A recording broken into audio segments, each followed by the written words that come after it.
8 वर्षाच्या 10 वर्षाच्या मुलीला देखील मासिक पाळी सुरू होते. बापरे. अशा समस्या आहेत. 3री 4थीतल्या मुलींना पाळी येते. कशामुळे हे होतं सगळं असं? द्वादशात वर्षे 12व्या वर्षी पाळी सुरू होते. याची पंचाशतक क्षयः 50व्या वेळी थांबते. शरीरात 7 प्रकारचे धातू आहेत. बरोबर. आयुर्वेदाने काय म्हटलंय? पीर्णनम जीवनम लेपहा स्नेहो धारण पूर्णे गर्भोत्पादश धातूनाम श्रेष्ठ कर्म क्रमास्मृतम.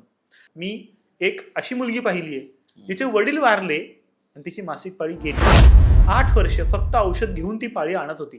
सतत ब्लिडिंग म्हणजे नॉर्मल असतं, पण कंटिन्युअस जर ब्लिडिंग होत असेल तर मग महिलांनी कोणत्या पॉईंटला सिरियस घ्यायला पाहिजे या गोष्टी? ज्यावेळेस ब्लिडिंग नॉर्मल होतं ते ठीक आहे, पण ब्लिडिंगमध्ये जर मोठमोठे क्लॉट्स यायला लागले तर ते धोक्याचा इशारा आहे. निश्चितपणे याचं कारण जेव्हा फ्लो वेगळ्या प्रकारे होते, म्हणजे मोठे मोठे क्लॉट्स पडत आहेत, याचा खरा अर्थ काय? रक्तप्रवाह कुठेतरी अडकतोय, थांबतोय. डॉक्टर साहेब, नॉर्मल पाळी येणं त्याचं सायकल किती दिवसांनी येतं आणि ब्लिडिंग किती दिवसांनी येणं आणि किती दिवस असणं गरजेचं असतं? सामान्यपणे मासिक पाळी प्रत्येक स्त्रीला थोडी वेगळी येते, पण एक पॅरामीटर म्हणून काय सांगतात तर दर दिवसांनी पाळी आली पाहिजे. व्यायाम व्यायाम है, आनंद का नाम है, शक्ती है तन की, मन का आराम है.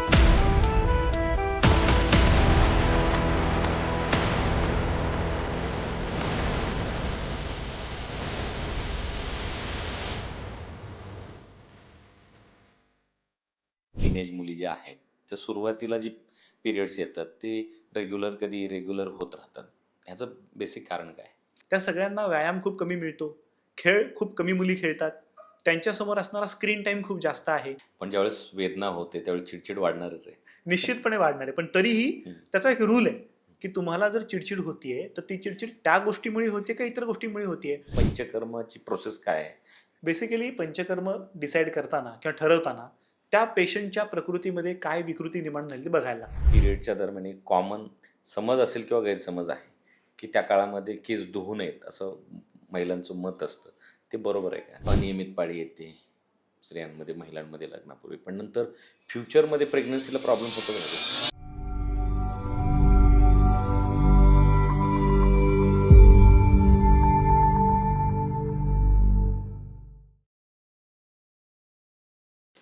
नमस्कार मंडळी, मी PK भांडवलकर आणि तुम्ही पाहत आहात सत्ता मंच. तर मंडळी, आजकाल PCOS, irregular periods, severe pain, stress, hormonal imbalance या समस्या इतक्या कॉमन झालेल्या आहेत की अनेक महिलांना काय नॉर्मल आणि काय सिरियस हे समजतच नाही. पण प्रत्येक वेदना सामान्य नसते आणि प्रत्येक बदलाकडे दुर्लक्ष करणंही योग्य नसतं. म्हणूनच आजच्या या खास पॉडकास्टमध्ये आपण महिलांच्या आरोग्याशी संबंधित अतिशय महत्त्वाच्या विषयावर सविस्तर चर्चा करणार आहोत. आणि मासिक पाळी म्हणजे नेमकं काय, PCOS म्हणजे काय, पिरियड्समध्ये होणाऱ्या वेदना कितपत नॉर्मल असतात, लाईफस्टाईल, स्ट्रेस, स्लीप आणि डाएट यांचा हार्मोन्सवर किती परिणाम होतो, आणि सर्वात महत्त्वाचं म्हणजे आयुर्वेद आणि पंचकर्म उपचार यात किती मदत करू शकतात, या सगळ्या प्रश्नांची अगदी सोप्या भाषेत उत्तर देण्यासाठी आज आपल्यासोबत आहेत सदाशिव पेठ पुणे येथील अनुभवी आयुर्वेद तज्ज्ञ डॉक्टर विनेश नगरे साहेब. तर मंडळी, हा पॉडकास्ट शेवटपर्यंत नक्की बघा, कारण कदाचित आज मिळणारी एक माहिती तुमच्या किंवा तुमच्या घरातील महिलांच्या आरोग्यासाठी खूप महत्त्वाची ठरू शकते. तत्पूर्वी मंडळी, नेहमीप्रमाणे जर चॅनल अजून सबस्क्राईब केलं नसेल तर सबस्क्राईब करून घ्या आणि बेल आयकॉन दाबायला विसरू नका, म्हणजे येणारा पॉडकास्ट तुमच्यापर्यंत पोहोचेल. डॉक्टर साहेब नमस्कार. नमस्कार. कशा आहात? एकदम छान. तुम्ही कसे आहात? एकदम मजेत. सत्तामंच व्यासपीठावर पुन्हा एकदा तुमचं खूप खूप स्वागत. धन्यवाद. डॉक्टर साहेब, आजचा विषय खूप महत्त्वाचा आहे आणि मी सुरुवातीलाच विचारतो की मासिक पाळी म्हणजे नेमकं काय आणि महिलांच्या दृष्टीने मासिक पाळी इतकी महत्त्वाची काय असते? बेसिकली मासिक पाळी हे स्त्रियांना मिळालेलं आरोग्याचं वरदान आहे. 2 गोष्टींनी हे महत्त्वाचं. याचं कारण पहिली गोष्ट म्हणजे स्त्रियांचं जे सौंदर्य असतं किंवा जे काही विशिष्ट गुण स्त्री म्हणून असतात स्त्रीत्वाचे, ते सर्व मासिक पाळीचं चक्र छान चालू असतं म्हणून त्यांना आवश्यक असतं. स्त्रियांच्या चेहऱ्यावर असणारा तजेलदारपणा, त्यांचं ग्लो, केसांचं छान एक टेक्स्चर असतं किंवा ते छान लांबसडक असतात, शरीरामध्ये एक नाजूकता, सुकुमारता, लवचिकता असते. हे सगळंच्या सगळं स्त्रियांना केवळ मासिक पाळीचं चक्र चांगलं असतं म्हणून मिळत असतं. दुसरी गोष्ट महत्त्वाची काय तर पुनरुत्पादन, म्हणजे एका शरीरातून दुसऱ्या शरीराची निर्मिती करणं, हे जे काही महत्त्वाचं काम स्त्रीला दिलेलं आहे त्यासाठी मासिक पाळी अतिशय महत्त्वाची असते. आणि म्हणून मासिक पाळी चक्र आपण हे नेहमीच महत्त्वाचं मानलं जातं. त्यात मासिक पाळी म्हणजे काय तर मासिक पाळी ही 4 दिवसांचं सायकल असतं. महिन्यातनं एकदाच येणार, पण त्यामागे जी निर्मिती चक्र होतं ते जास्त महत्त्वाचं असं ते समजून घेणं नेहमी आवश्यक असतं. डॉक्टर साहेब, नॉर्मल पाळी येणं त्याचं सायकल किती दिवसांनी येतं आणि ब्लिडिंग किती दिवसांनी येणं आणि किती दिवस असणं गरजेचं असतं? सामान्यपणे मासिक पाळी प्रत्येक स्त्रिया थोडी वेगळी येते, हम्म. पण एक पॅरामीटर म्हणून काय सांगतात, तर दर 28 दिवसांनी पाळी आली पाहिजे. त्याच्यामध्ये प्रकृतीनुसार इतर गोष्टींनुसार थोडा फरक पडतो. म्हणजे 28+3 म्हणजे 31 दिवसांनी पण नॉर्मल मानली जाते, तर 28-3 म्हणजे 25 दिवसांनी नॉर्मल मानली जाते. आयुर्वेदनुसार विचार करायचं म्हटलं तर उष्ण शरीरामध्ये पाळी थोडी लवकर येऊ शकते, तर कोरडं शरीर किंवा जड शरीर असेल तर पाळी थोडीशी उशिरा येऊ शकते.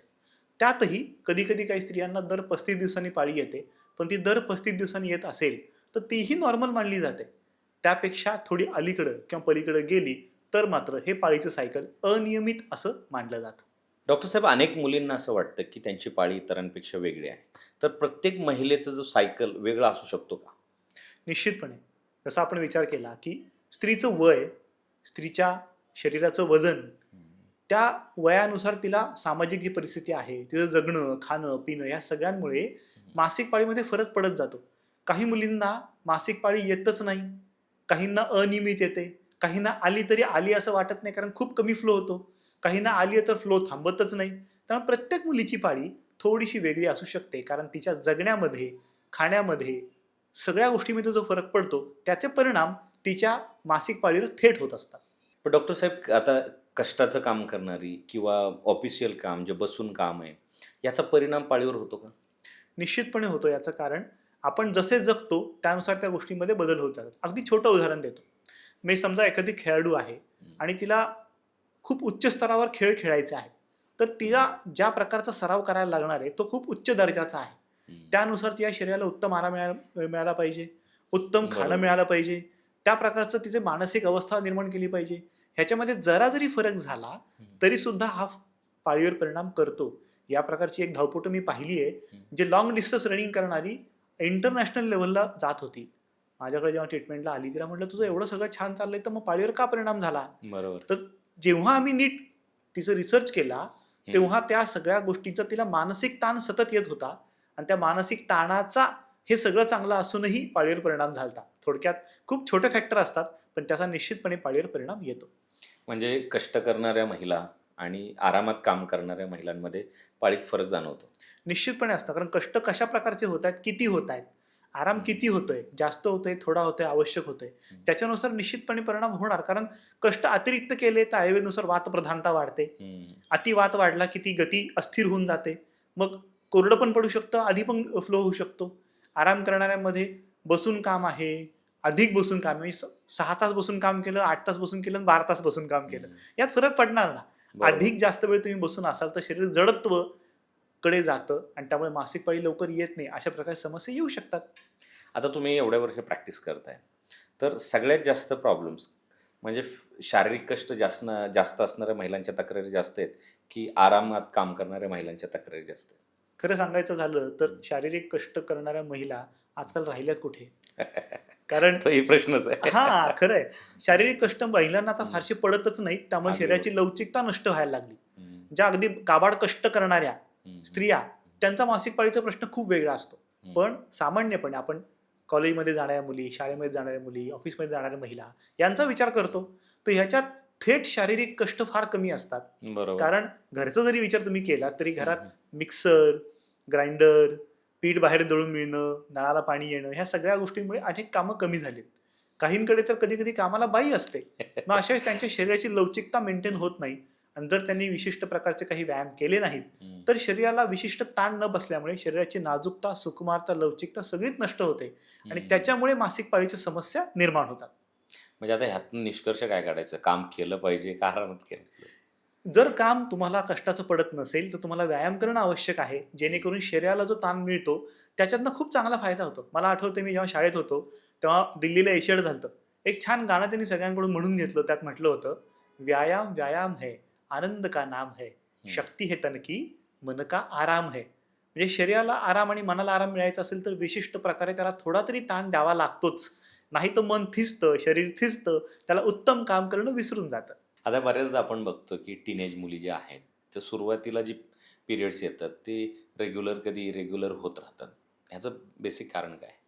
बेसिकली टीनेजर मुलींचं आता खरं जर बघायचं झालं तर मानसिक अस्वस्थपणा प्रचंड प्रमाणात आहे. बरोबर. याचं कारण ज्या प्रकारे त्या वाढीस आता लागलेल्या आहेत. टीनेजर म्हणजे काय 13 to 19. बरोबर. आपण याला आता जेन अल्फा म्हणू शकतो बरं का. जेन झी तर मागे पडली, आता जेन अल्फा आहे. याचं कारण त्यांच्या अवतीभोवती असणारं वातावरण वेगळं आहे. त्या सगळ्यांना व्यायाम खूप कमी मिळतो, खेळ खूप कमी मुली खेळतात, त्यांच्यासमोर असणारा स्क्रीन टाइम खूप जास्त आहे, त्यांच्याकडून असणाऱ्या अपेक्षा वेगळ्या आहेत, त्यांना एक्सपोजर खूप वेगळं मिळालंय, माहितीचा खूप मोठा साठा त्यांच्यापर्यंत येतोय. याच्यातनं होतं काय, मानसिक अस्वस्थपणा मोठ्या प्रमाणात वाढायला लागलाय. त्या प्रमाणात तो अस्वस्थपणा कमी करायला व्यायाम, खेळ किंवा त्यांच्याशी होणाऱ्या गप्पा पालकांच्या त्या पण थोड्या कमी झाल्यात. सो पालकांनी जर त्यांना योग्य वेळ दिला, त्यांना योग्य शारीरिक मानसिक मोकळीक मिळाली तर त्यांच्या समस्या निर्माण होणारच नाहीत. तर त्या नसल्यामुळे त्यांच्यामध्ये आज आपल्याला ज्या समस्या दिसतात, मला खरं सांगतो, तुम्ही आत्ता टीनेजर बद्दल बोलताय, पण मासिक पाळी सुरू होण्याचं वय मुलींचं आजकाल खूप अलीकडे आलंय. म्हणजे अगदी 8 वर्षाच्या 10 वर्षाच्या मुलीला देखील मासिक पाळी सुरू बापरे. होते. अशा समस्या आहेत. 3री-4थीतल्या मुलींना पाळी येते. कशामुळे हे होतं सगळं असं? पुन्हा तेच की शारीरिक आणि मानसिक अस्वस्थपणा इतका वाढलाय, माहितीचा स्रोत इतका मोठ्या प्रमाणात समोर येतोय की ज्यामुळे त्या अस्वस्थपणामुळे पाळी खूप लवकर येते. आयुर्वेदात काय सांगितलं होतं, तत् द्वादशात वर्षे, 12व्या वर्षी पाळी सुरू होते, याची 50 क्षया, 50व्या वेळी थांबते. साधारणपणे हेच आतापर्यंत गेले 20 वर्षापर्यंत चालू होतं. पण आता गेल्या 20 वर्षापासून 10 वर्षापासून मासिक पाळी चक्र खूप बदलत गेलंय आणि या प्रकारचे पेशंट खूप यायला लागलेत की खूप लवकर पाळी सुरू होतीये, खूप लवकर मेनोपॉज येतोय. 35-30 मध्ये मेनोपॉज असणाऱ्या महिला मी बघतोय. हे सगळं का घडतंय? शारीरिक आणि मानसिक अस्वस्थपणा जो आपण दूर करणं अत्यंत आवश्यक आहे. बघा, आता मुलांचं आणि मुलींचं पालकांमध्ये कॉम्पिटिशन लावायचं आणि समाजाचं कॉम्पिटिशन लावायचं काम चालू आहे. रिसेंटली जर आपण उदाहरण बघितलं की नीटची एक्झाम, तर महाराष्ट्रात आणि देशभर 3 मुलींच्या आत्महत्या झालेल्या आहेत. म्हणजे एवढा प्रेशर त्यांना एज्युकेशनचा दिला, टार्गेट सेटचा, गोल सेटचा दिला आहे की त्यांना वेळ पण नाही आहे, पालकही संवाद साधत नाहीत. मग अशा पिरियडमध्ये ह्या ट्रेसचा ताणतणाव असेल किंवा अभ्यासाचा लोड आहे किंवा टार्गेट्स न पूर्ण, तर याचा परिणाम पाळीवर होतो का? निश्चित होतो. एक स्त्रीरोग तज्ज्ञ म्हणून गेली 28 वर्ष मी प्रॅक्टिसमध्ये आहे. बरोबर. आम्ही सतत त्याचा अभ्यास करत असतो की कोणत्या वयोगटामध्ये समस्या जास्त सापडतात. तर 10वी-12वीच्या एक्झाम जेव्हा मुली देतात ना, त्या 1 वर्षात जे काही त्यांच्यात अस्वस्थपणा आलेला असतो, त्याच्यामुळे नंतर मासिक पाळीची समस्या खूप मोठ्या प्रमाणात निर्माण होतात. याचं कारण अवास्तव, बरं का, पुन्हा लक्षात घ्या, अवास्तव अपेक्षा की हिनी हे केलं पाहिजे, हे झालं नाही कसं, असं व्हायलाच पाहिजे. आणि त्या मुलीलाही कदाचित असं वाटायला लागतं की अरे आपण हे केलं नाही, जमलं नाही, असं कसं नाही झालं, आपण केलं पाहिजे. खरं सांगू का, प्रत्येकाने पहिला नंबर मिळवणं शक्य नसतं. बरोबर. प्रत्येकाला 100% मिळणं पण शक्य नसतं. त्यामुळं आपण आपला चांगला अभ्यास करणं, आपलं प्रेझेंटेशन नीट करणं, त्या प्रकारे ते पार पडून पुढे जाणं हे आवश्यक आहे. सक्सेस सगळ्यांनाच मिळतो, पण सक्सेसची व्याख्या नक्की काय हे ठरवलं पाहिजे. सक्सेस हा तुमच्या काम करण्यातला आनंद नेहमी महत्वाचा असतो. आणि हे जर मुलांना शिकवलं, पालकांशी त्याचा संवाद चांगला असेल, तर मुलांना हा स्ट्रेस येत नाही आणि यायची गरजच नाही. त्यामुळे नीट असो, जेईई असो, सीईटी असो, इंजिनिअरिंगच्या सीईटी आहेत, कुठल्याही प्रकारची एक्झाम जर मुलं तुमची देत असतील, तुमच्या मुली देत असतील, तर अवास्तव अपेक्षा ठेवायच्या नाहीत. त्यांना सुद्धा शिकवलं पाहिजे की तुमच्या कॅपॅसिटीनुसार तुम्ही अभ्यास करा, चांगला करा, कष्ट करून करा, पण त्याच्या पलीकडे जाऊन तुम्ही अवास्तव अपेक्षा केल्यात तर त्याचा मानसिक ताण जो निर्माण होतो, त्यांनी शरीर थिजतं. लिटरली शरीरात त्या सगळ्या प्रोसेस स्लो होतात. अशा मुलींना भूक न लागणं, वजन अचानक वाढत जाणं, पिंपल्स खूप येणं, केस खूप गळणं, झोप नीट न लागणं, अशा अनेक समस्या येतात. आणि ह्या समस्या मासिक पाळीशी निगडीत देखील असतात. मासिक पाळी देखील बिघडत जाते. त्यामुळे आपण सगळ्यात पहिलं अवास्तव अपेक्षा बाळगणं सोडलं पाहिजे. अगदी बरोबर आहे. आता जर बघतो की निसर्गानं प्रत्येकाच्या शरीराची एक रचना केलेली ती वेगळी आहे इतरांपेक्षा. म्हणजे कोणी मोठं आहे, कोणी जाड आहे, पातळ आहे, कोणी बुटकं आहे, कोणी उंच आहे. तर बऱ्याचदा असं होतं की झिरो फिगर हे जे नवीन आपले जे सोशल गोष्टी चाललेल्या असतात ना, पिअर प्रेशर, सोशल प्रेशर, की झिरो फिगरच पाहिजे, झोप म्हणजे कमी का होते, तर त्यांना टार्गेट्स एवढं दिलेत की त्यांनी 5-6 तास पण त्यांची झोप होत नाही. मग त्याच्यामुळे आहार कमी होतोय आणि वजन कमी करायचं आहे, अशीच दिसली पाहिजे, तशीच दिसली पाहिजे. तर ह्या गोष्टीचा कुठेतरी परिणाम परत तिथंच येतो का त्या सायकलवर? निश्चितपणे. बेसिकली शरीराला आवश्यक ते पोषण तुम्हाला मिळालंच पाहिजे. शरीरात 7 प्रकारचे धातू आहेत. बरोबर. आयुर्वेदाने काय म्हटलंय, पीर्णनम जीवनम लेपहा स्नेहो धारण पूर्णे गर्भत पादश धातूनाम श्रेष्ठ कर्म क्रमास्मृतम. सातही धातूंचं पोषण चांगलं झालं तर सगळ्यात शेवटी गर्भाचे उत्पादन करणे हे धातूंचे क्रमाने होणारे काम आहे. त्यासाठी बीज निर्मिती होते. त्यासाठी मासिक पाळीचे चक्र आहे, ज्यामध्ये बीजाची निर्मिती होणार, ते बीज वाट बघत राहणार आणि पुनरुत्पादन होणार. पण हे होताना सप्तधातूंचं पोषण महत्वाचं. मग जर तुम्ही तुमच्या पोटाला मारलं आणि योग्य आहार घेतला नाहीत तर धातूंचं पोषण कमी कमी कमी होत जातं. बरोबर. परिणामतः शेवटी बीजाचं पोषण चांगलं होत नाही, बीज निर्मिती चांगली नसेल तर मासिक पाळीचे चक्र पूर्ण होत नाही आणि त्याचा परिणाम मासिक पाळीवर निश्चितपणे होतो. मासिक पाळीचा फ्लो कमी होतो. अगदी काही मुली सांगतात, डॉक्टर पाळी आली म्हणणं इतपत थेंबर जाते, त्यापेक्षा जास्त जात नाही. कधी कधी मासिक पाळी येतच नाही. काही मुली तर अशा असतात ज्यांना औषध घेतल्याशिवाय पाळी येत नाही. त्यामुळं या झिरो फिगर, खूप कमी डाएट घेणं, कमी पोषणाचा आहार घेणं, या गोष्टी अजिबात करू नये. आणि दुसरी एक महत्त्वाची गोष्ट की झोप. कारण इतके टार्गेट सेट झालेले आहेत सगळ्यांचे, ऑफिशियल ज्या वर्किंग वुमन आहेत त्यांचे, की झोप त्यांना मिळत नाही. नाईट ड्युटीज असतात कधी कधी किंवा ओव्हरलोड असतात. आपण म्हणतो की त्यांच्या जे पार्ट टाईम असतो, सेकंड टाईम असतो, जे कंपन्यांमध्ये हे होतं. तर झोप न मिळण्याचा परिणाम काय होतो आणि महिलांनी किंवा मुलींनी झोप किती घेतली पाहिजे की ते सायकल कंटिन्यू चांगलं राहील? बेसिकली निद्रा एकदम सुखम दुःखम, झोपेवर सुख किंवा दुःख अवलंबून आहे. पुष्टी ही कार्शम बलाबलम, तुमचं शरीर पुष्ट होणार का बारीक होणार, बल तुमच्या अंगात ताकद चांगली असणार का नसणार, आणि सगळ्यात शेवट वृषता क्लिबतांच स्पष्ट वर्णन दिलेलं आहे की तुमच्या खाण्यापिण्याच्या बरोबरच झोपेचा परिणाम थेट पाळीवर होणार आहे. त्यामुळे तुमची झोप जर नीट झाली, शांत व्यवस्थित झाली आणि वेळेत झाली तर त्याच्यामुळे तुमच्या मासिक पाळीमध्ये फ्लो चांगला राहणार, महिन्याला पाळी चांगली येणार, अजिबात दुखणार नाही, खुपणार नाही, काही नाही. लिटरली जेव्हा आम्ही पेशंट आमच्याकडे येतात त्यांना आम्ही सगळे ते रचना लावून देतो, लाईफस्टाईलची, खाण्यापिण्याची, औषध थोडीफार असतात. 3 ते 4 महिन्यात पेशंट सांगतात, डॉक्टर आता पाळी कधी आली कधी गेली कळत नाही, छान वाटतं. याचं कारण ते सेटिंग फार महत्त्वाचं असतं. त्या सगळ्यात महत्त्वाची झोप.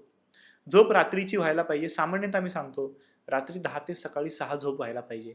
अगदी शक्य नसेल तर 11 ते 6 तरी व्हायला पाहिजे. 7 वाजेपर्यंत झोपलोय, 8 वाजेपर्यंत झोपलं असं अजिबात करायचं नाही. कारण सूर्य उगवण्याच्या पूर्वी आपण उठलं पाहिजे आणि थोडाफार तरी व्यायाम केला पाहिजे. तर शरीराला एक विशिष्ट ऊर्जा मिळते. ती ऊर्जा मिळाल्यामुळे रक्तप्रवाह छान राहतो, मेटाबॉलिझम छान राहतं आणि मग मासिक पाळी चक्र चांगलं राहू शकतं. आता अनेक हॉस्पिटल्समध्ये सिटी स्कॅन होतं, एक्सरेज काढले जातात, शरीर सारखं स्कॅन करायचं कामच चालू असतं कुठं ना कुठं प्रॉब्लेमचा. तर त्याचा बॉडीवर काय परिणाम होतो किंवा ह्या ऋतुचक्रावर काय परिणाम होतो का? बेसिकली सिटी स्कॅन, एक्सरे हे काही फार मोठ्या प्रमाणात केले जात नाहीत. जेव्हा तुम्ही आजारी पडता, फ्रॅक्चर होतं, इतर काही गोष्टी असतात, तेवढ्यापुरतं असतं. त्यामुळे त्याचा थेट परिणाम झालाय असा कुठला रिसर्च आजपर्यंत पब्लिश झालेला नाही. त्यामुळे त्याची फार काळजी करायची तेवढी आवश्यकता नाही. आता मेजर कुठले प्रॉब्लेम्स महिला तुम्हाला सांगतात की ह्या मासिक पाळीच्या संदर्भातल्या काय तक्रारी आहेत? बऱ्याच महिला आमच्याकडे येतात, त्यांचं पहिली तक्रार असते, माझी पाळी नियमित नाही, वेळच्या वेळी येत नाही. 2 प्रकार तक्रारी असतात, एक तर येतच नाही किंवा आली तर महिन्यातून 2दा पण येते. त्यामुळं सगळ्या म्हणजे जवळपास सांगतो ना गंमत तर 100 प्रकारच्या जरी तक्रारी असतात की मासिक पाळी येते, पहिल्या दिवशी एखादं पॅड लागतं, नंतर काहीच होत नाही, पहिल्या दिवशी स्पॉटिंग होतं, पुढे काहीच होत नाही, व्हायला लागलं की थांबतच नाही. मला एक मुलगी भेटली होती जिच्या मासिक पाळीमध्ये फ्लो थांबवण्याची औषध घेतली तर फ्लो थांबायचा, औषध घेतलं की फ्लो सुरू व्हायचा. सो तिने कंटाळून औषधं बंद केली. वर्षभर रोज एक पॅड घ्यायला लागत होतं, काही केलं तरी फ्लो थांबत नव्हता. पण मग तिने जेव्हा हे सगळं डॉक्टरांना सांगितलं तेव्हा डॉक्टरांनी तिच्या लाईफस्टाईलवर फारसं काम केलेलं नव्हतं. सामान्यतः काय होतं, पाळी यायचं औषध दिलं जातं, पाळी थांबवायचं औषध दिलं जातं, पण त्याच्या पलीकडचा विचार करायला नको, त्या स्त्री शरीराचा विचार करायला नको. तो स्त्री शरीराचा विचार, त्या स्त्री मनाचा विचार जर नीट केला तर निश्चितपणे त्याला नीट दिशा देता येते. त्या मुलीला मी जेव्हा 6 महिने सगळं शेड्यूल नीट लावलं, व्यवस्थित महिन्याला पाळी यायला लागली. त्यामुळे जेव्हा जेव्हा तुमच्याकडे एखादी व्यक्ती येते की मासिक पाळीची समस्या आहे, त्या समस्येमध्ये पाळी येतच नाही, पाळी उशिरा येते, पाळी लवकर येते, पाळीत फ्लो जास्त होतो, पाळीत फ्लो होतच नाही, या सगळ्या समस्यांमध्ये सगळ्यात पहिलं त्या व्यक्तीचं, त्या स्त्रीचं जगणं समजून घ्यावं लागतं. ग्रेट. प्रचंड अभ्यास आहे तुमचा या. धन्यवाद. अजून एक सगळ्यात महत्त्वाचे म्हणजे की ज्यावेळेस पिरियड्स येतात तर एक कॉमन तक्रार आम्हाला जाणवते की पोटदुखी असेल किंवा कंबरदुखी असेल, क्रॅम्प्स असतील, हे नॉर्मल आहे की त्याच्यावर काही करता येऊ शकतं? बेसिकली पोटदुखी का होते, अगदी सामान्य गोष्ट. रस्त्यावर ट्रॅफिक झालं आणि ते जर सुटत नसेल तर सगळेजण हॉर्न वाजवतात. बरोबर. म्हणजे हॉर्न वाजवला तर पुढच्याला कळतं तू जा पुढे. तसंच आहे, मासिक पाळी सुरू झाली आणि तो स्त्राव सहजपणे शरीराच्या बाहेर पडत नाहीये, तर मग तिथं स्पाझम किंवा जखडणं आखडणं येतं आणि क्रॅम्प लाईक पेन येतं. तेव्हा त्या पेशंटला असह्य होऊन जातं. म्हणजे क्रॅम्प लाईक पेन किती सिव्हिरिटीच असू शकतं. लिटरली कधी कधी मुली शाळेत जाणाऱ्या सुट्टी मारतात, कॉलेज जाणाऱ्या मुली दांडी मारतात, अगदी ऑफिसला जाणाऱ्या महिला देखील दांडी मारतात, इतपत दुखू शकतं. याचं कारण जो स्त्राव मासिक पाळी चक्र पूर्ण झालंय, जी निर्मिती केली ती आता उपयोगी पडलेली नाहीये, गर्भाशयाच्या आतमधला अस्तर किंवा मऊ गादी आता नकोय, बीज नकोय, ते सोडून द्यायचंय, नवीन निर्माण करायचंय, तर आधी सोडून द्यायला पाहिजे. मग ते सहजपणे बाहेर पडताना जर नीट बाहेर पडलं तर निश्चितपणे पोटात काहीही दुखत नाही, सहजपणे तो फ्लो येतो आणि मासिक पाळी चक्र नियमित राहतं. त्यामुळे ते जर दुखत असेल तर निश्चितपणे तुम्हाला लक्ष देणं अपेक्षित आहे. म्हणजे आता बऱ्याचदा असं पाहायला मिळतं की खूप वेदना होतात, म्हणजे उठता येत नाही, बसता येत नाही, सतत झोपून आणि ह्या अंगावर त्या अंगावर होतं. मग आता हे जर अशा केसेस असतील, मग हे डॉक्टरांनाच भेटायचं आहे की काय उपाय आहेत घरगुती करता येण्यासाठी? निश्चितपणे भेटायला पाहिजे, कारण पेशंटला स्वतःला माहीत नसतं, व्यक्तीला, त्या स्त्रीला, की माझा दुखणं कुठल्या लेव्हलचं आहे. आता आम्ही स्त्रीरोग तज्ज्ञ म्हणून 28 वर्ष पाहतोय. कधी कधी सिव्हिरिटी एवढी असते ना. एक पेशंटचं उदाहरण तुम्हाला सांगतो. ती मुलगी माझ्याकडे आली तेव्हा तिला एंडोमेट्रियोसिस नावाचा आजार होता. ती म्हणाली, डॉक्टर पाळीमध्ये एवढं प्रचंड दुखतं की मला ऍडमिट करावं लागतं, बापरे. इंजेक्शन सलाईन लावल्याशिवाय मला घरीच येता येत नाही, मला मासिक पाळी नको, मला ते लग्न नको, काहीच नको, माझी मासिक पाळी बंद करून टाका. इतपत ती वैतागलेली होती. याचं कारण ते दुखणं त्या लेव्हलचं होतं. मासिक पाळीचं दुखणं जेव्हा असतं तेव्हा PCOD, PCOS, adenomyosis, endometriosis, tubal block अशा अनेक समस्या असू शकतात, किंवा कधी कधी वजानल इन्फेक्शन्स असतात ज्याच्यामुळे देखील पोटात दुखतं. ही सिव्हिरिटी खूप जास्त असते. अशा वेळेस त्याचं योग्य निदान करण्यासाठी तुम्हाला डॉक्टरांना भेटावंच लागतं. जर योग्य निदान झालं आणि ते थोडक्यात आहे तर पटकन दुरुस्त होतं. पण जर ते मी सांगितलं तसं एंडोमेट्रियोसिस, ॲडिनोमायोसिस या प्रकारचं असेल, निश्चितपणे त्याची योग्य प्रकारे, वेगळ्या प्रकारे ट्रीटमेंट करावी लागते. बरोबर. अजून एक सगळ्यात महत्त्वाचा जो विषय पॉईंट आहे ह्याच्यात, की ब्लिडिंग. सतत ब्लिडिंग म्हणजे नॉर्मल असतं, पण कंटिन्युअस जर ब्लिडिंग होत असेल तर मग महिलांनी कोणत्या पॉईंटला सिरियस घ्यायला पाहिजे या गोष्टीला? यात दोन गोष्टी महत्त्वाच्या असतात. म्हणजे अगदी आम्ही पेशंटला समजावून सांगतो की मासिक पाळीमध्ये दोन प्रकारचे दुष्काळ त्रास देतात. एक सुका दुष्काळ, दुसरा ओला दुष्काळ. ओला दुष्काळ म्हणजे तुमचं फ्लो होतच राहतोय आणि तुम्हाला तो कंट्रोल करता येत नाही. आता हे का घडतं? याचं कारण मासिक पाळीच्या चक्रामध्ये गर्भाशयाच्या आतमध्ये एक मऊ गादी किंवा अस्तर तयार होतं. हे 2 टप्प्यात तयार होतं. याचं कारण बीजांड कोशात बीजाची निर्मिती होईपर्यंत एक अस्तर तयार होणार आहे. थोडक्यात तो शेतकरी नांगरणी करणार आहे, त्याला प्रॉलिफेरेटिव्ह फेज म्हणतात. ज्या क्षणी बीज निर्मिती होते त्या क्षणी एंडोमेट्रियम अजून एक स्तर तयार करतो, त्याला सिक्रिटरी फेज म्हणतात किंवा मशागत झाली असं म्हणायला पाहिजे. बरोबर. दोन्ही टप्प्यात नीट जर वाढलं तरच त्याचा फ्लो नॉर्मल आणि व्यवस्थित वेळेत थांबतो. पण बीज निर्मिती जर झाली नसेल तर प्रॉलिफेरेटिव्ह फेज एक्सटेंड होत राहते. थोडक्यात शरीराला कळत नाही ही फेज सेकंडमध्ये न्यायची का थांबायचंय. जेव्हा असं अतिरिक्त निर्मिती जमिनीची किंवा मऊ गादीची होते तेव्हा तो फ्लो थांबत नाही आणि त्यालाच हार्मोन इम्बॅलन्स लोक नाव देतात. पण हे शास्त्रीयदृष्ट्या पहिलं अस्तर जास्त वाढलेलं असतं, शरीर ते धड सोडतही नाही, धड थांबवतही नाही आणि त्याच्यामुळे तो फ्लो होत राहतो. अशा वेळेस फ्लो किती आहे हे बघणं आवश्यक आहे.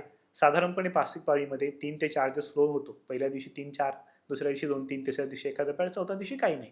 पण जर तुम्हाला सतत 2-2, 3-3, 4-4 पॅड रोज लागतायत असं जर होत असेल आणि तो थांबतच नाही असेल तर निश्चितपणे तुम्हाला त्याचं डायग्नोसिस करून घेणं आवश्यक आहे.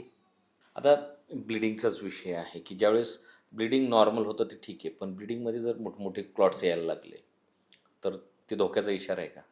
निश्चितपणे याचं कारण फ्लो होत राहतोय तेव्हा तो थांबवणं हे कळतं.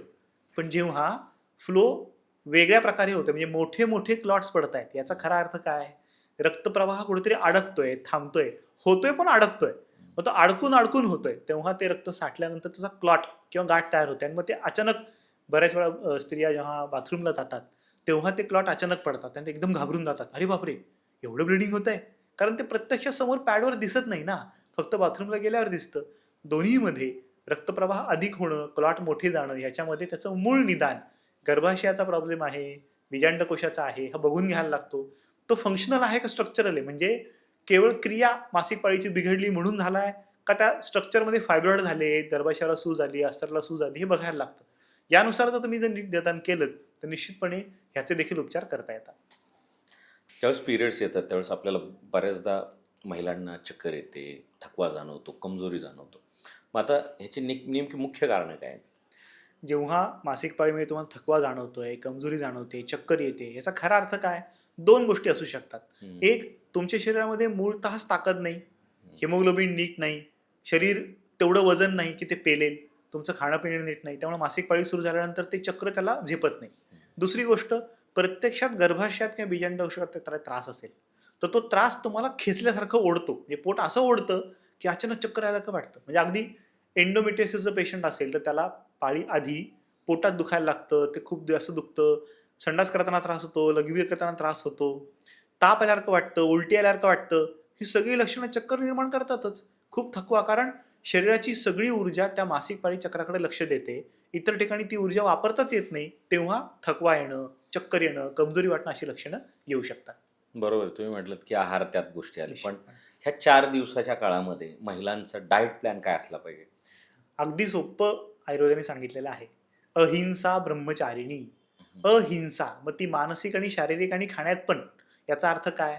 तर शरीराने धावपळ दगदग करायची नाही, मनाने धावपळ दगदग करायची नाही, खाताना सुद्धा अति तेलकट, अति तिखट, अति नमकीन खायचं नाही, साधा सोपा पचेल असा आहार घेतला पाहिजे. ब्रह्मचारिणी म्हणजे काय? योग्य प्रकारे आचरण पाहिजे. तुम्ही विनाकारण नको त्या गोष्टी करायला लागलात, म्हणजे पाळी आली आणि तुम्ही फिरायला जाणार आहात, पाळी आली तुम्ही पिक्चर बघायला चाललात, तर गडबड होणार आहे. याचं कारण मासिक पाळीमध्ये शरीराला आराम देणं किंवा शांत ठेवणं गरजेचं आहे. तुम्ही तुमचं रुटीन काम करा ना, कॉलेजला जाताय, शाळेला जाताय, तुम्ही जॉबला जाताय, तर ते तुम्ही नक्की करा, पण त्याच्या व्यतिरिक्त काही प्लॅनिंग करू नका. गेल्यानंतर पण मुद्दाम वेगळी धावपळ, वेगळी दगदग करू नका, मानसिक त्रास होईल असं करू नका, चिडचिड करू नका घरात, किंवा एखाद्या गोष्टीला रिस्पॉन्स देताना तसा रिस्पॉन्स करू नका, अतिदुःखी होऊ नका. ह्या जर गोष्टी लक्षात ठेवल्या, खाणं पिणं पण जर तिखट, तेलकट, चमकीन जास्त खाल्लं नाही, निश्चितपणे मासिक पाळीतले बरेचसे त्रास सहजपणे कमी होतात. पण ज्यावेळेस वेदना होते त्यावेळी चिडचिड वाढणारच आहे. निश्चितपणे वाढणार आहे, पण तरीही त्याचा एक रूल आहे की तुम्हाला जर चिडचिड होतीये तर ती चिडचिड त्या गोष्टीमुळे होते का इतर गोष्टीमुळे होतीये. कधी कधी मागची एखादी घटना तिथं तुम्हाला आठवते आणि तुम्ही ते डबल करून त्याला चिडचिड करता. तसं न करता तात्कालिक घटनेमुळे पोट दुखतंय तर त्याचे उपचार करायचे, त्या प्रकारे गरम पाण्याची पिशवीनी शेकायचं, थोडा आराम करायचं, थोडं तेल लावायचं की बरं वाटतं. चिडचिड करण्यामध्ये तुमची चिडचिड अधिक वाढू शकते. अगदी बरोबर.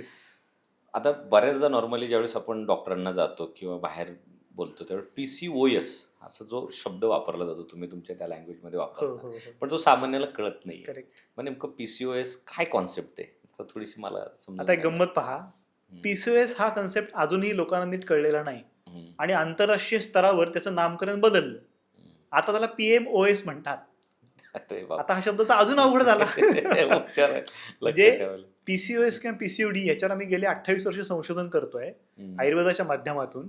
त्यात आम्हाला असं लक्षात आलं की पॉलिसिस्टिक ओव्हरी सिंड्रोम म्हणजे काय? पॉली, भरपूर गाठी असणारा बीजांडकोशाचा आजार. बीजांडकोशामध्ये सामान्यपणे बीज निर्माण होताना ते 22 mm पर्यंत वाढतं, मग त्यातलं बीज परिपक्व होऊन बाहेर पडतं. PCOS मध्ये बीजांडकोशात बीजाची वाढ चांगली होत नाही, ते 2-3 mm पर्यंत वाढताना अडकून पडतं आणि ह्याचा एक नेकलेस पॅटर्न ओव्हरीमध्ये तयार होतो. गळ्यातला नेकलेस सगळ्या स्त्रियांना आवडतो, पण ओव्हरी मधला हा नेकलेस जो बीजांडाच्या गाठींचा झालाय तो चांगला नाही आणि म्हणून त्याला PCOS. आता एस म्हणजे काय? तर सिंड्रोम. लक्षणांचा समुच्चय. काय लक्षण येतात? मी सुरुवातीला सांगितलं, मासिक पाळी हे स्त्रियांना मिळालेलं निसर्गाचं वरदान आहे, त्यामुळे स्त्रियांचं सौंदर्य अबाधित राहतं. पण मग ह्या PCOS मध्ये घडतं काय?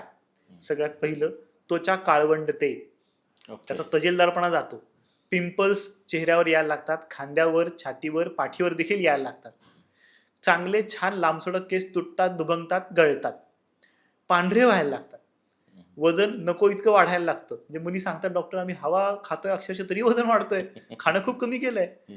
मूड स्विंग व्हायला लागतो, अनावश्यक, म्हणजे तुम्ही म्हणताय तसं अचानक डिप्रेशन येतं, अचानक रडायला लागतं, अचानक चिडचिड होते, थोड्या वेळाने असं वाटतं आपण उगाच चिडलोय. अनावश्यक केसांची लव पुरुषांप्रमाणे यायला लागते, ओठावर, हनुवटीवर, खांद्यावर, छातीवर, पोटावर ही लव नकोशी होऊन जाते, त्याला हेझुडिनम देखील म्हणतात. आता हे सगळी गोष्टींचा एकत्रित जे लक्षणांचा समुच्चय असतो त्याच्या बरोबरीने अनियमित मासिक पाळी हे देखील लक्षण त्यामध्ये येतं, त्यामुळे PCOS त्यालाच म्हणतात. आता मॉडर्न सायन्समध्ये आजपर्यंत हा आजार बीजांड कोशाशी संबंधित असल्यामुळे फक्त PCOS म्हटलं जात होतं. आम्ही अनेक वर्ष पेशंटला सांगतोय की हा आजार तुमच्या शरीराचा आहे, फक्त ते बीजांड कोशाचा नाही, आणि हे आता आंतरराष्ट्रीय स्तरावर मान्य केलं गेलं आणि म्हणून त्याला PMOS असं म्हणतात. आता PMOS म्हणजे काय? Poly endocrine metabolic ovarian syndrome. थोडक्यात जे काही ग्रंथींचा तुमचा हार्मोन इम्बॅलन्स तुम्ही शब्द ऐकला असेल, तर तो हार्मोन इम्बॅलन्स झाल्यामुळे मेटाबॉलिझम शरीराचं चयापचय करण्याची क्षमता बदलली की त्याच्यामुळे जो ओव्हरीवर परिणाम होतो त्याला PMOS म्हणतात. थोडक्यात आयुर्वेद जे आधीपासून सांगत आले की शरीराकडे बघा, शरीराच्या बदलणाऱ्या लक्षणांकडे बघा, निरीक्षण करा, हे आज आंतरराष्ट्रीय स्तरावर मान्य केलं गेलं. डॉक्टर साहेब, आता बऱ्याचदा काय होतंय की PCOS बद्दल माहितीच नाहीये, महिलांमध्ये ती जनजागृतीच नाहीये. पण महिलांना आणि बेसिकली मुलींना PCOS झाला म्हटलं की भीतीचं वातावरण तयार झालं की आता आयुष्यभर त्रास होणार. हे खरंच आयुष्यभर त्रास होतो का? त्याच्यावर काही सोल्युशन आहे? बेसिकली पॉलिसिस्टिक ओव्हरी सिंड्रोमवर जे काही रिसर्च झाले त्यामध्ये मॉडर्न सायन्सने हे मान्य केलं की PCOS कॅन नॉट बी क्युअर्ड. म्हणजे ह्याचा थेट उपचार कुठलाही उपलब्ध नाही. 4 Okay. प्रकारचे उपचार मॉडर्न सायन्सने सांगितले होते. मासिक पाळी येत नसेल तर मासिक पाळीचं औषध द्या. वजन अतिरिक्त वाढत असेल तर त्याला सिरम इन्शुलिन रेझिस्टन्स कारणीभूत असतो. त्याच्यावरचं मेटफॉर्मिन सारखं एक औषध आहे जे देऊन तुम्ही ते कमी करू शकता. तिसरं, अनावश्यक केसांची लव वाढते, त्याच्यावर त्यांनी अँटी अँड्रोजेनिक मेडिसिन वापरले. आणि चौथं, PCOS मुळे गर्भधारणा होणं फार कठीण जातं आणि म्हणून गर्भधारणा होणारी औषध तुम्ही वापरा असं सांगितलं गेलं. यात कुठेही PCOSचा उपचार असं वर्णन केलेलं नव्हतं आणि त्यामुळे ही भीती निर्माण केली गेली की PCOS हा तुमचा बरा होणार नाही. माझ्याकडे शेकडो हजारो पेशंट मी आजपर्यंत ट्रीट केलेत. सगळ्यांच्या मनात ही भीती असते की डॉक्टर आम्हाला सांगितलंय की हा आजार तुमचा बरा होणार नाही. आणि म्हणून मी त्या सगळ्यांना नेहमी सांगतो, आवर्जून सांगतो की हा आजार फक्त बीजांड कोशाचा नाही. हा आजार तुमच्या जगण्यात झालेले बदल त्याच्यामुळे झालाय. माझा एक शब्द सगळ्यात महत्वाचा आहे, नीट लक्षात ठेवा, आळस. शरीराचा आळस किंवा मनाचा आळस आला तर PCOS होतो. याचा खरा अर्थ काय? आपण फक्त शरीराच्या आळसाकडे बघतो, म्हणजे हालचाल केली नाही, व्यायाम केला नाही, वेळेवर झोपलं नाही, वेळेवर उठलो नाही, खाल्लं पिल्लं नाही वेळेवर, नीट खाल्लं नाही, तर त्याचा परिणाम होतो. पण असं नाही. आजकाल मनाचा आळस देखील वाढलाय. मनाचा आळस म्हणजे काय? स्त्रीला स्वतःला भरपूर बोलावंसं वाटतं कारण त्या इमोशनल बॅलन्स असणाऱ्या व्यक्ती आहेत. सो पुरुषांपेक्षा स्त्री 5 पट बोलते. मग अशा वेळेस तिला व्यक्त होता आलं नाही तर मग असलेल्या गोष्टी कोणाशी डिस्कस करणार? मनात कोंडमारा झाला, हवं ते करता आलं नाही तर त्याच्यामुळे मनाचा आळस वाढत राहतो. त्याचा थेट परिणाम signalling FSH LH prolactin hormone होतो जे मेंदूपासून निघतात, जवळून एंडोक्राईन ग्रंथीमधून निघतात. त्याचा परिणाम जर आला तर सिग्नलिंग चुकतं, म्हणून मासिक पाळीवर परिणाम होतो. मी एक अशी मुलगी पाहिली आहे जिचे वडील वारले आणि तिची मासिक पाळी गेली. 8 वर्ष फक्त औषध घेऊन ती पाळी आणत होती. जेव्हा मला प्रत्यक्ष भेटली, आम्ही संपूर्ण पेपर चेक केल्यानंतर लक्षात आलं की हिच्या प्रकृतीमध्ये तसा काही प्रॉब्लेम नाहीये. हे प्रकृती विकृतीमध्ये बदललेली नाही, केवळ मानसिक ताण अचानक एकदम आला. बाबांशी अतिशय अटॅच असल्यामुळे ते झालेलं आहे. मग तो ताण कसा घालवायचा? मग त्याला एक REBT नावाचं एक सायकोथेरपी आहे, रॅशनल सायकोथेरपी म्हणून आहे, ते मला माहिती आहे. सो मी त्या प्रकारे तिच्यावर काम करायला सुरुवात केल्यानंतर मनातल्या भावना नितळ किंवा पातळ होत गेल्या, तो धक्का कमी कमी होत गेला आणि हळूहळू मानसिक अवस्था नॉर्मल झाल्यामुळे त्याच्या जोडीला आपण शारीरिक बाकी सगळं तिला सांगितलं होतं, मासिक पाळी नियमित यायला लागली. याचा खरा अर्थ काय? आपण जेव्हा PCOS हा आजार म्हणतो तेव्हा खरा तो आजार नाहीच आहे. म्हणजे जे आता आंतरराष्ट्रीय स्तरावर मान्य केलंय poly endocrine metabolic ovarian syndrome, तसंच आहे. संपूर्ण शरीराचं जे काही एक धातू म्हणून सप्तधातूंचं सारत्व आहे ते जर नियमित नीट राहिलं, त्यांची क्षमता नीट राहिली, प्रक्रिया नीट राहिली, वाताची प्रक्रिया नीट राहिली, तर निश्चितपणे मासिक पाळीचा कुठलाही त्रास होत नाही, PCOSचा त्रास होत नाही. त्यामुळे आयुष्यभर हा त्रास तुम्हाला सहन करायला लागणार आहे, हे अजिबात डोक्यात घेऊ नका. ग्रेट. आता ज्यावेळेस वेदना होतात मासिक पाळीमध्ये पिरियड्सच्या दरम्यान, तर पेन किलर खाल्ली जाते आपल्याकडे. पण जर पेन किलर अतिप्रमाणात खात असेल तर त्याचा काही साईड इफेक्ट? यात 2 गोष्टींप्रमाणे विचार करता येतो. सगळ्यात पहिलं, मला पेन होतं, मी पेन किलर खाणार, अगदी बरोबर आहे, चुकीचं काहीच नाही.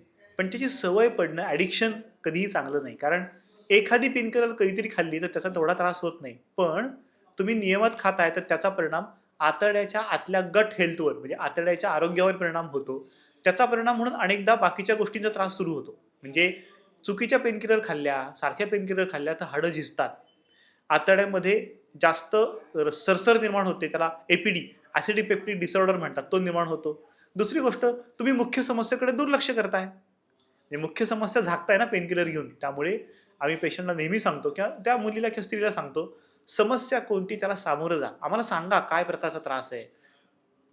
टोचल्यासारखं दुखतंय, ठसठसतंय, क्रॅम्पिंग पेन आहे, प्रचंड प्रचंड प्रेम आहे, थोडं दुखतंय, मध्यम दुखतंय, जास्त दुखतंय, त्याच्या जोडीला इतर काही लक्षणं येत आहेत का, ताप येतोय का, उलटी होतीये का, जुलाब होतोय का, प्रचंड दुखल्यामुळे झोपावं लागतंय का, सुट्टी काढावी लागते का, हे जर कळालं तर त्यानुसार त्या स्त्रीला, त्या महिलेला आपण सल्ले देऊ शकतो. मला हे आठवतंय, कुठलीही ट्रीटमेंट न करता केवळ जगण्यामधले बदल करून आम्ही जवळपास 15 ते 20 पेशंट आजपर्यंत ट्रीट केले, ज्यांना एकही मेडिसिन लागलं नाही, त्यांचा PCOS पूर्णपणे बरा झालेला आहे. डॉक्टर साहेब, आजकाल आयर्न डेफिशियन्सी फार कॉमन झालेली आहे, तर त्याचा पिरियड्सवर काही परिणाम होतो? निश्चितपणे. बेसिकली आयर्न डेफिशियन्सी का निर्माण होते, ही 2 मुख्य कारणे आहेत. सगळ्यात पहिलं, आयर्नयुक्त आहार तुमचा घेतला जात नाही, त्यामुळे आयर्न तुमचं कमी पडतंय. दुसरं, आयर्नयुक्त आहार आहे पण त्याच्या जोडीला बाकीचा चमचमीत, तिखट, तेलकट असा आहार आहे, ज्याच्यामुळे आयर्नचं ॲब्सॉर्प्शन चांगलं नाही आणि म्हणून तुमचं आयर्न डेफिशियन्सी आहे. आयर्नचं मेन काम काय? हिमोग्लोबिन वाढवणं. तर हिमोग्लोबिन म्हणजे काय? अगदी सोपं आहे. अन्नमय कोश, प्राणमय कोश. प्राणमय कोश म्हणजे तुम्ही श्वास घेता, तो ऑक्सिजन शरीरात येतो, ते ऑक्सिजन हिम या घटकाला जोडला जातो आणि तो सगळ्या अवयवांपर्यंत पोहोचतो. ऑक्सिजन का आवश्यक आहे तुम्हालाही माहिती आहे. प्रत्येक अवयवाला, प्रत्येक पेशीला उत्तम काम करण्यासाठी जी काही ऊर्जा लागते ती ऑक्सिजनमधून येते.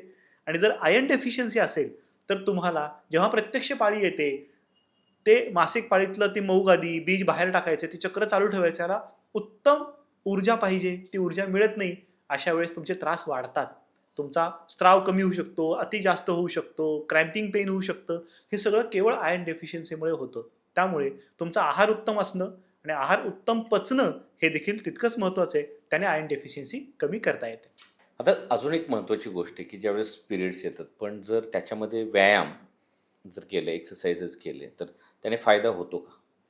बेसिकली पिरियड चांगले यायचे असेल तर तुम्हाला व्यायामाची आवश्यकता आहेच. याचं कारण मगाशी आपण बघितलं आयर्न डेफिशियन्सीमध्येच की तुमचं आयर्न चांगला असेल तर ऑक्सिजन चांगला पोचतो. पण त्याच्याही पलीकडे एक घटना आहे ना, आयुर्वेदामध्ये म्हटलंय, सूक्ष्म केश प्रतिकाशा बीजे रक्तवाह शिराहा. सूक्ष्म कॅपिलरीज ज्या असतात त्या बीजापर्यंत रक्त वाहून नेतात. मग कॅपिलरी ॲक्शन चांगली कशी होते? जेव्हा तुम्ही व्यायाम करता तेव्हा फक्त फुफ्फुस श्वास घेत नाही, शरीर श्वास घेतं. नीट लक्ष द्या. जेव्हा तुम्ही उत्तम व्यायाम करता, खूप दमता, खूप अशी धाप लागलेली असते, तेव्हा तुम्हाला खूप छान वाटतं. म्हणजे खूप दमलोय पण छान वाटतंय, हे जे फिलिंग आहे त्यावेळेस सगळं शरीर मोकळं मोकळं वाटत असतं. याचं कारण संपूर्ण शरीरातल्या कॅपिलरीज ओपन झालेल्या असतात. सगळ्या शरीरातल्या सगळ्या घटकांना, सगळ्या पेशींना ऑक्सिजन मिळालेला असतो. आणि म्हणून सूक्ष्म केश प्रतिकाशा, सूक्ष्म केसासारख्या रक्तवाहिन्या बीजापर्यंत रक्त वाहून नेतात. व्यायाम हा आवश्यकच आहे, कोणत्याही प्रकारचा करा. तो केला तर तुमच्या बीजांडकोशाला उत्तम रक्तपुरवठा होणार आहे, जो तुमच्या नियमित मासिक पाळीसाठी आवश्यक आहे. आता ह्याच्याबरोबरच वॉकिंग असेल, योगा असेल किंवा मेडिटेशन असेल, याचा फायदा होतो का? निश्चितपणे होतो. बेसिकली व्यायामाचा कोणता प्रकार तुम्हाला उपयोगी आहे हे तुम्ही शोधून काढलं पाहिजे. याचं कारण वयोः रात्री भुक्तानाम तेंत मध्यादेघा क्रमात, म्हणजे वय, दिवस, रात्र आणि आहार यामध्ये वात, पित्त, कफ वेगळ्या प्रकारे काम करत असतं. तुम्ही जर अगदी यंग एजमध्ये असाल, शरीरातली ऊर्जा चांगली आहे, तर ती ऊर्जाच तुम्हाला आपोआप मासिक पाळी चक्र नियमित ठेवणार आहे. तुमचं वय थोडं वाढलंय, 25-30 झालंय, तर थोडी ऊर्जा अजून पाहिजे. 30 ते 40 मध्ये गेलात तर अधिक ऊर्जा पाहिजे. त्याच्यामुळे त्यानुसार व्यायामाचं देखील तुम्हाला पॅटर्न बदलावा लागतो. नुसतं वॉकिंग टीनेजर मुलींना, 30 वयातल्या स्त्रियांना उपयोगी पडत नाही. थोडा अधिक व्यायाम लागतो. याचं कारण शरीराने श्वास घेणं आवश्यक आहे. तुमची ऊर्जा कमी पडतीये. मग ती ऊर्जा वाढवायची असेल तर तुम्हाला रनिंग, सायकलिंग, एरोबिक एक्सरसाइज जसे झुंबा, डान्स, एरोबिक्स हे करायला लागतात. सायकलिंग आहे, बॅडमिंटन आहे. कोणताही व्यायाम असा निवडा जिथं दमसास छान वाढेल, एजिलिटी, एन्ड्युरन्स चांगला निर्माण होईल. यातनं मासिक पाळी चक्र नियमित ठेवायला तुम्हाला निश्चितपणे मदत होऊ शकते. त्याच्या जोडीला मनस्वास्थ्य चांगलं ठेवण्यासाठी प्राणायाम, ध्यानधारणा, योगा हे देखील तुम्ही करू शकता. त्याचा तुम्हाला दोन्ही प्रकारे फायदा होऊ शकतो. आता मला हे जाणून घ्यायचं आहे तुमच्याकडून की पिरियडच्या दरम्यान एक कॉमन समज असेल किंवा गैरसमज आहे की त्या काळामध्ये केस धुवू नयेत असं महिलांचं मत असतं, ते बरोबर आहे का? बेसिकली स्त्रियांनी आठवड्यातून किमान 2 वेळा केस धुतले पाहिजेत. याचं कारण सारखं रोज धुतलं तर ते केस खूप गार पडतात आणि तो ओलावा शरीराला किंवा डोक्याला त्रास देऊ शकतो, सर्दी होऊ शकते. मग 2दा जर केस धुवायचे असतील तर नेमकं पिरियडमध्ये धुतले पाहिजेत का? निश्चितपणे नाही. याचं कारण जेव्हा पिरियड सुरू होतो, मी सुरुवातीलाच सांगितलं, शरीराची सगळी ऊर्जा मासिक पाळीचं चक्र सहजपणे पुढे जावं यासाठी लागलेली असते. त्यामुळे स्त्रीला पण थोडंसं थकल्यासारखं किंवा ऊर्जा कमी असल्याचं वाटतं. अशाच केस धुण्यामध्ये अधिक ऊर्जा खर्च होऊ शकते. पुरुषांचे केस खूप छोटे असतात, धुवायला फार कष्ट लागत नाहीत. स्त्रियांना मात्र ते कष्ट लागू शकतात. त्यामुळे अहिंसा हा जो आपण सांगितलं होतं की दगदग करू नये, केस धुताना दगदग होतेच की, मग त्याचा परिणाम फ्लोवर होतो आणि कधी कधी रक्तस्राव अधिक वाढू शकतो. म्हणून पहिले 2 दिवस केस धुवू नयेत, तिसरा किंवा चौथ्या दिवशी मी केस धुतले तर त्याचा थेट परिणाम मासिक पाळीवर होत नाही. आता तुम्ही सांगितलं की एक्सरसाइज खूप महत्त्वाचा असतो पिरियड्सवर, पण त्याचे परिणाम होतात. पण आता मला एक स्पेसिफिक क्वेश्चन विचारायचं आहे की एक्सरसाइज हे पिरियडच्या दरम्यान केले पाहिजेत का? आपण सुरुवातीला सांगितलं होतं की अहिंसा ब्रह्मचारिणी, धावपळ दगदग करायची नाही. त्यामुळे पिरियड दरम्यान तुम्हाला व्यायाम करू नये असं स्पष्ट सांगितलेलं आहे. आता धावपळ दगदग ह्याचा खरा अर्थ काय? ज्याला त्याची सवय नाही त्यांनी करू नये. थोडक्यात तुम्ही जर झुंबा डान्स एरोबिक्स करता रोज, तर तुमचा व्यायाम पूर्णपणे बंद करायचा का? निश्चितपणे नाही. तुम्ही चालायला जा, ब्रिस्क वॉक करू नका, पण रमत गमत जा. पूर्णपणे तुमची ऍक्टिव्हिटी थांबवली तर त्याचा देखील शरीराला त्रास होतो. त्यामुळे तुमची ऍक्टिव्हिटी थोडी कमी करा, ज्याने धावपळ दगदग होणार नाही इतकीच ऍक्टिव्हिटी करा. योगासनामध्ये सगळी आसनं करणं शक्य नाहीये. साधी सोपी जी पोटावर ताण देणार नाहीत अशी आसनं करा. प्राणायाम करा, दीर्घ श्वसन करा, अनुलोम विलोम किंवा भस्त्रिका करू नका. असा जर तुम्ही बदल केला तर निश्चितपणे व्यायाम पूर्णपणे न थांबवता शरीराला उपकारक असे छोटे व्यायाम पाळीमध्ये निश्चितपणे करता येतात. निश्चितच. आता मला खूप महत्त्वाचा प्रश्न हा मला जाणून घ्यायचा आहे तुमच्याकडून, की तुम्ही आयुर्वेदातले तज्ज्ञ आहात आणि तुमचा 28 वर्षाचा एक्सपिरियन्स या फील्डमधला आहे. तर ज्यावेळेस PCOS होतो किंवा मासिक पाळी असते, तर ह्याच्यासाठी पंचकर्म केलं जातं. मग हे पंचकर्म किती फायदेशीर आहे? बेसिकली पॉलिसिस्टिक ओव्हरियन डिसीजमध्ये संपूर्ण शरीराला सामावून जाणारा हा आजार आहे. त्यामुळे शरीरामधलं एक शब्द लोक नेहमी वापरतात, डिटॉक्सिफिकेशन.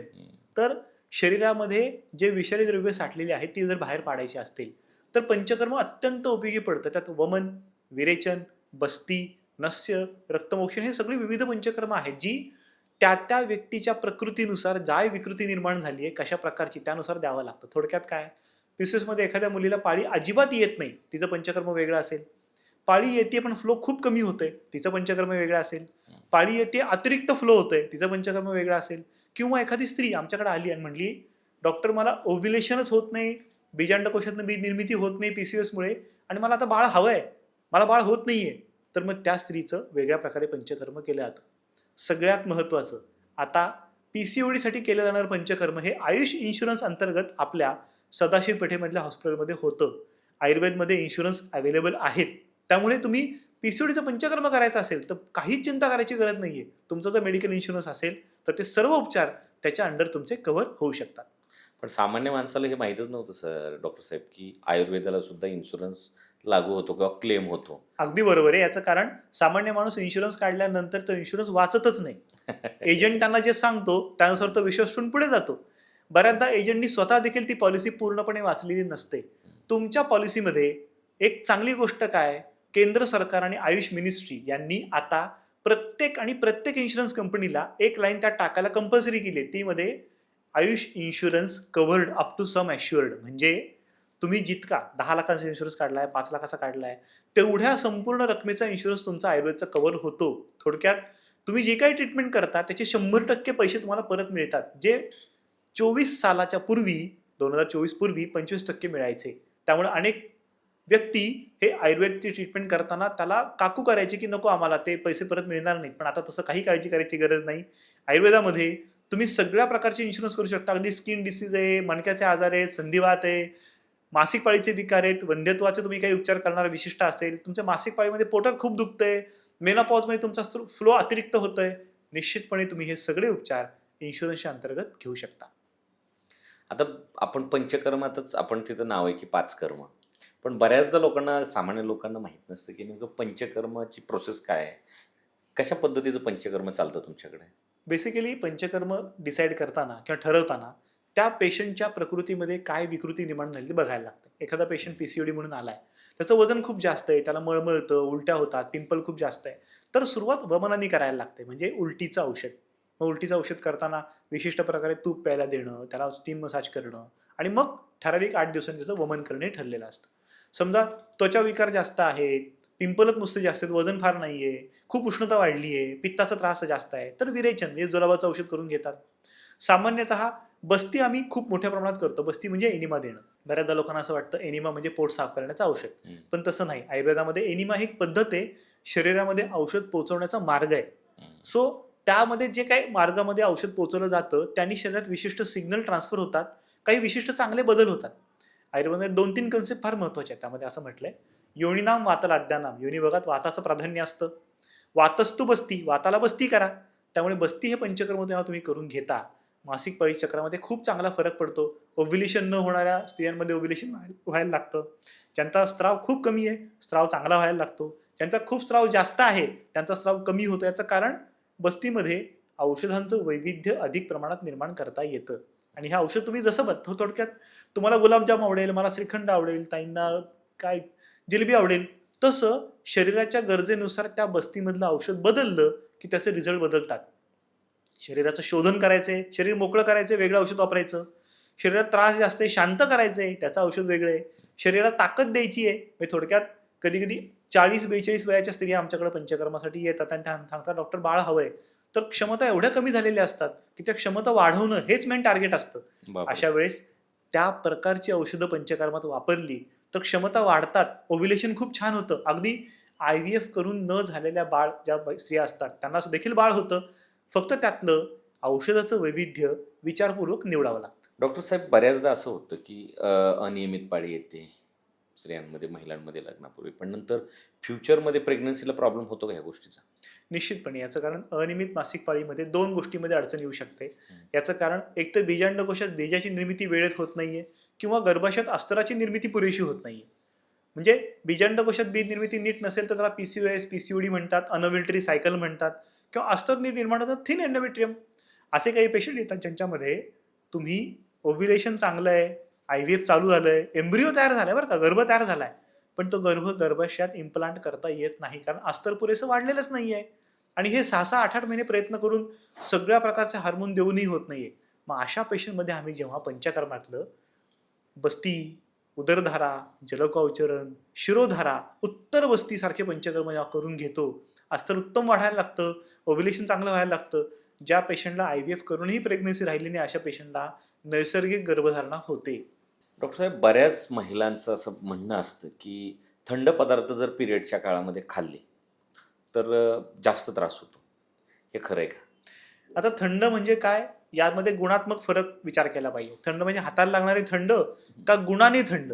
म्हणजे आता तुम्ही वाळा हा थंड आहे, पण म्हणजे कसा, तो तुम्ही खाताना थंड लागत नाही, पण वाळा शरीरात गेल्यानंतर तो एक शांतता निर्माण करतो, त्याला थंडपणा म्हणतात. सो शमन करणं महत्वाचं असतं.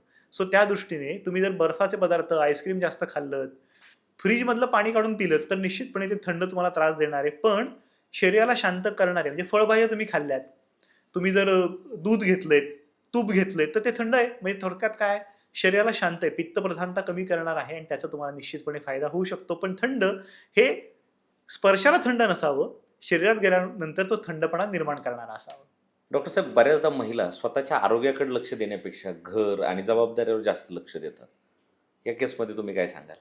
काय केलं पाहिजे? खूपच सुंदर प्रश्न विचारलाय. जे माझ्यासमोर आलेल्या प्रत्येक पेशंटला, व्यक्तीला, स्त्रीला मी सांगत असतो, तुम्ही जर तुमच्या मासिक पाळीचं चक्र आरोग्य चांगलं करायचं असेल तर सगळ्यात पहिलं स्वतःला महत्त्व द्यायला सुरुवात करा. 3 सर्कल लाईफची असतात. त्यात पहिलं सर्कलमध्ये आपण तुम्ही स्वतः असलं पाहिजे. दुसऱ्या सर्कलमध्ये तुमचा नवरा, तुमची आई, तुमची बहीण, तुमची मुलं असली पाहिजेत. तिसऱ्या सर्कलमध्ये तुमचं काम, जे ऑफिस असेल किंवा बाकी समाज असेल.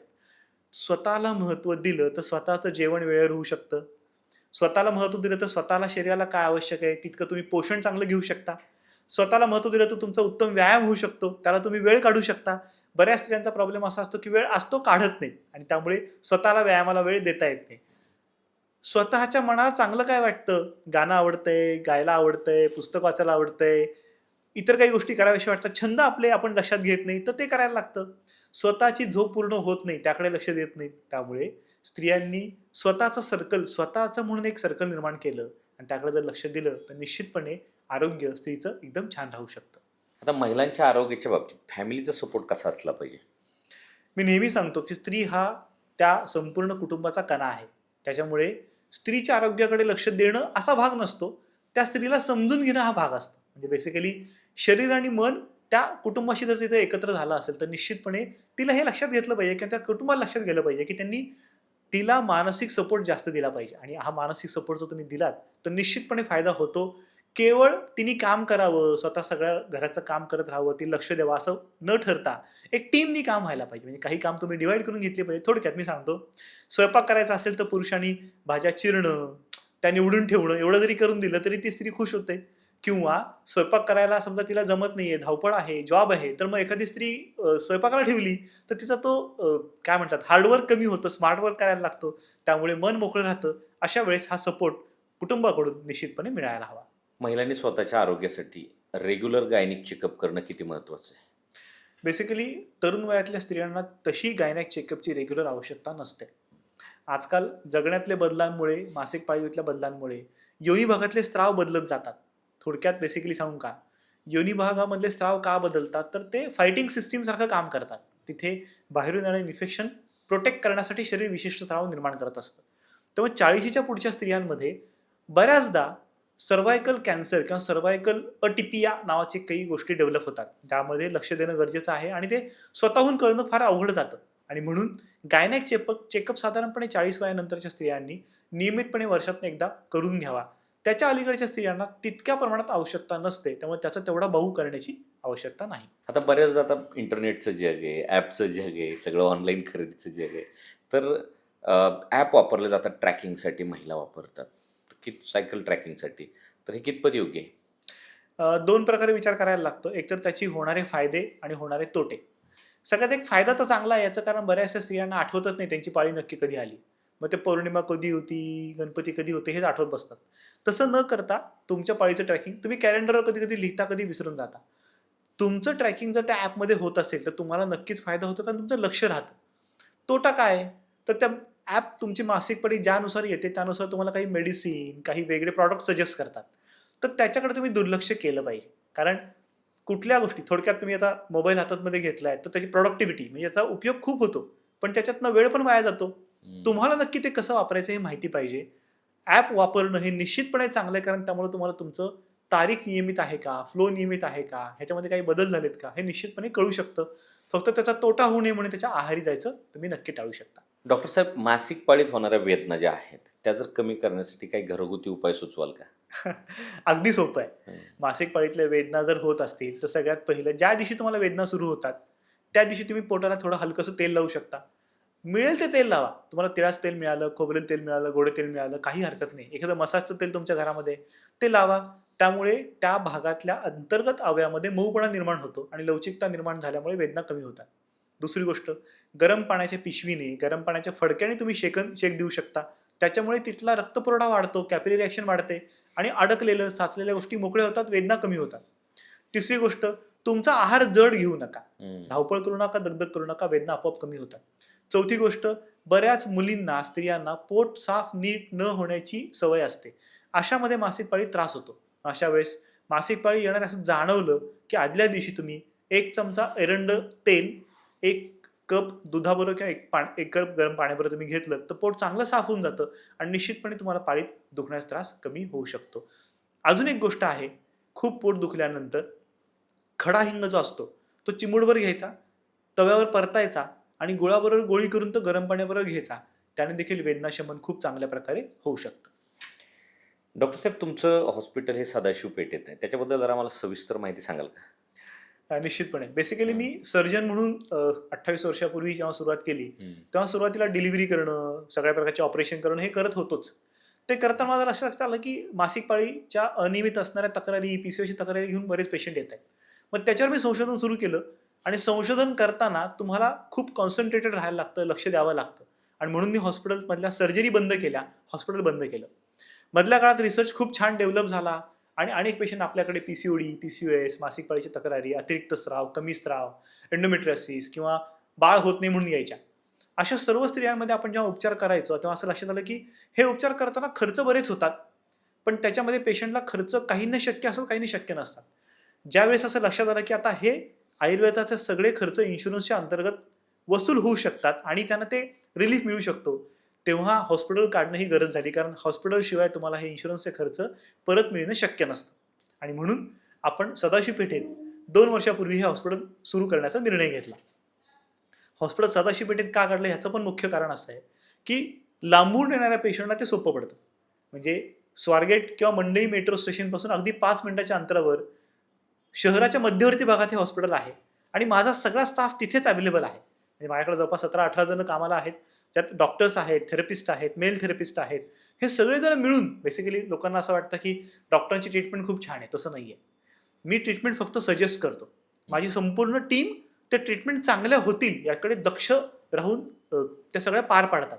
तर ती प्रक्रिया पार पाडणारी टीम खूप चांगली लागते. नेहमी लक्षात ठेवा, टीम चांगली असेल तुमचे उपचार चांगले होतात. त्यामुळे सदाशिव पेठेत हॉस्पिटल सुरू करताना मी हे नेहमी लक्षात ठेवलं की उपचारांची दिशा, डायग्नोसिस, ते उपचार करणं आणि ते झाल्यानंतरचा पुढचा सल्ला हे नीट व्हायला पाहिजे.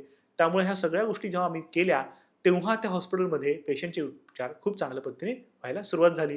तुम्हाला जेव्हा जेव्हा असं वाटेल की आपल्या मासिक पाळीच्या चक्रासाठी आपल्याला औषधं घ्यायचे आहे किंवा पंचकर्म उपचार घ्यायचे आहेत, निश्चितपणे तुम्ही निश्चिंत राहा. हॉस्पिटलमध्ये तुमच्या खाण्यापिण्यासकट आम्ही सगळी सोय करतो. आयुर्वेदिक पद्धतीने तुमचा सगळा आहार दिला जातो. त्यामुळे तुम्ही फक्त येऊन राहायचं आहे आणि तो उपचार घ्यायचा आहे अगदी निश्चिंत मनाने. डॉक्टर साहेब, आपण एक रॅपिड फायर राऊंड घेऊयात की ज्याच्यात उत्तर तुमचं खूप छोटं असेल, म्हणजे एका वाक्यात किंवा एका शब्दातही असू शकतं ते. नक्की नक्की. तर माझा पहिला प्रश्न आहे डॉक्टर साहेब की हॉट वॉटर बॅग खरंच युजफुल असतात का? निश्चितपणे हॉट वॉटर बॅग युजफुल असतात. फक्त ते 15 मिनिटं ते 20 मिनिटं एवढंच शेक घ्यावा. बऱ्याच मुलींना तो अधिक काळ घ्यावा असं वाटतं आणि त्याचे दुष्परिणाम देखील होतात. पिरियड ज्यावेळेस येतात त्यावेळेस कॉफी पिलेली चालते की अवॉइड केलेली बरी? पिरियडमध्ये अधिक पेन होत असताना ब्लॅक कॉफी तुम्हाला तात्पुरतं फायदा देऊ शकते, पण सारखेच घ्यायला लागले तर त्याचे दुष्परिणाम देखील होतात. पोट साफ होणं कमी होतं, वेदना वाढू शकतात. आता PCOS ची जर केस असेल तर त्याच्यात वॉकिंग जास्त इफेक्टिव्ह आहे की जिम महत्वाची? PCOD सारख्या समस्यामध्ये किरकोळ वॉकिंग तुम्हाला अजिबात फायदा देऊ शकणार नाही. पण जिममधले वेट लिफ्टिंग सारखे व्यायाम नक्कीच टाळा. एरोबिक एक्सरसाइज जे असतात, फ्लोअर एक्सरसाइज असतात, ते तुम्ही निश्चितपणे करा. त्याचा खूप चांगला फायदा होऊ शकतो. आता स्ट्रेस कमी करण्यासाठी महिलांना एक प्रॅक्टिकल टिप द्या. स्ट्रेस कमी करायचा असेल तर प्रत्येक गोष्टीत असंच व्हायला पाहिजे असं तुम्ही आग्रह धरू नका. प्रत्येक गोष्टीत 2 ते 3 पर्याय असू शकतात, ते तुम्ही निश्चितपणे निवडा. तुमच्या मनाला ताण येईल अशा प्रकारे त्या गोष्टींकडे बघण्याचा दृष्टिकोन ठेवू नका. दृष्टिकोन तुम्हाला ताण निर्माण करतो, त्यामुळे दृष्टिकोन सोपा ठेवला, 2-3 पर्यायांचा विचार केला तर निश्चितपणे तुम्हाला मानसिक ताण येणार नाही. टीन गर्लसाठी एक इम्पॉर्टंट ॲडवाईस काय द्याल? टीनेज गर्लनी एवढं लक्षात ठेवायचं की आपलं मन आणि शरीर हे सतत ॲक्टिव्ह ठेवलं पाहिजे आणि ते मोकळं राहण्यासाठी सहजपणे पुढे गेलं पाहिजे. आता वर्किंग वुमनसाठी हेल्थ टिप काय?